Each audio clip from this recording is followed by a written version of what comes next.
C'entro anch'io, c'entro anch'io.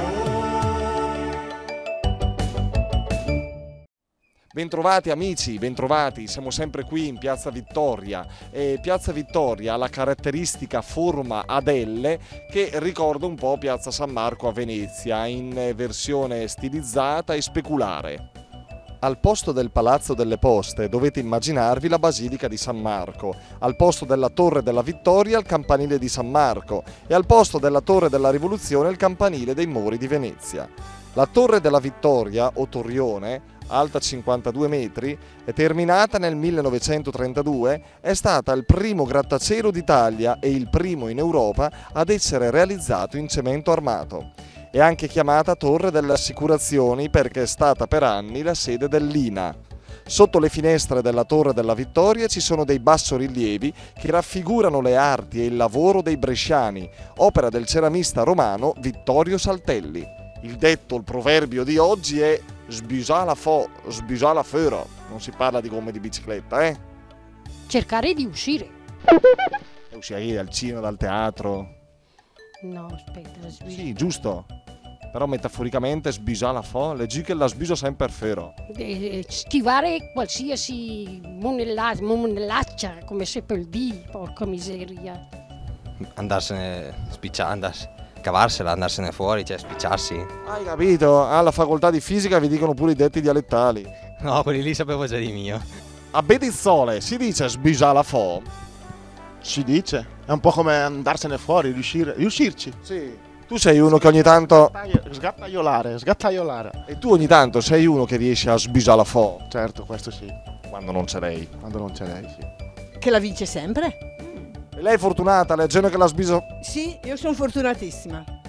Fortunatissima, me la cavo sempre. Bravissima e fortunatissima. Come? Mi accontento di quello che ho, mi accontento di quello che sono. Brava. Sbucciata e non so che cosa. A mela. La mela. Ah, sbucciata la mela. Bisogna però vuol dire andarcene fuori, riuscire a fuggire da una situazione un po' delicata. Brava. Sì, insomma, farla franca in qualche misura. Sì, qualche volta è capitato. Con la moglie? Anche. Se la sente? Vabbè, ma sono cose da niente, roba da poco. Perdonate. Sì, assolutamente. Tirol, Innsbruck. Tirol Innsbruck. Ja.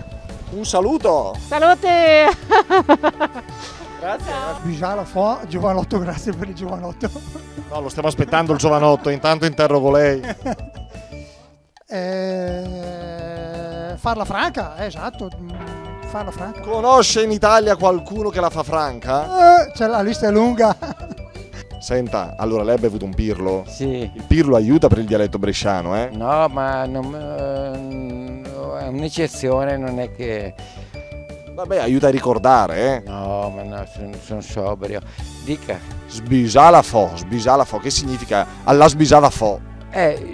Sbisala fo farla fuori, sbisala fo la bucata fuori, non lo so, una roba simile. Quindi che vuol dire? Far fuori le faccende, sbrigarla fuori, farla fuori, risolvere i problemi. Vabbè, oh caspita, si è avvicinato parecchio, bravo. Grazie. Non glielo do il bacio, stia tranquillo. No. La canala la sbisata fo, è andato fuori tranquillo, liscio come l'olio, è andata bene.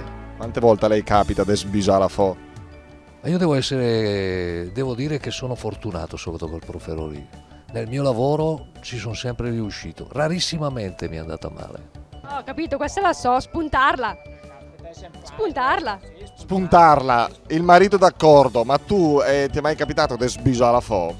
Sì, no, diverse volte, soprattutto con la moglie.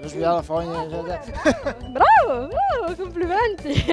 Sbisala fo, avete capito che non c'entrano i copertoni o i palloncini?